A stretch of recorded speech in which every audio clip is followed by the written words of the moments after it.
Hi hello అండి, అందరికీ నమస్తే.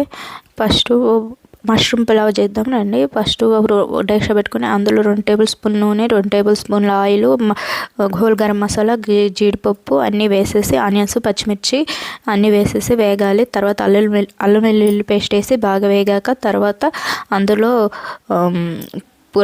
టమాటాలు వేసి బాగా వేగాలండి. తర్వాత పుదీనా, కొత్తిమీర వేసి బాగా మగ్గనివ్వాలి. తర్వాత ఉప్పు, కారం, పసుపు, ధనియాల పొడి, గరం మసాలా అన్నీ వేసేసి బాగా వేగాలి. వేగాక 1 కప్పు పెరిగేసేసి బాగా వేగాలండి. తర్వాత మష్రూమ్ వేసి బాగా వేగాక తర్వాత గ్రీన్ పీసెస్ వేసుకోవాలి. తర్వాత గ్రీన్ పీస్ వేసినాక వాటర్ పోయాలి. 1.5 గ్లాస్ బాస్మతి రైస్కి 1.5 గ్లాస్ వాటర్ పోసేసి బాగా ఉడికించుకోవాలి. తర్వాత సిమ్లో పెట్టి ఉడికించాలండి. తర్వాత అంతేనండి.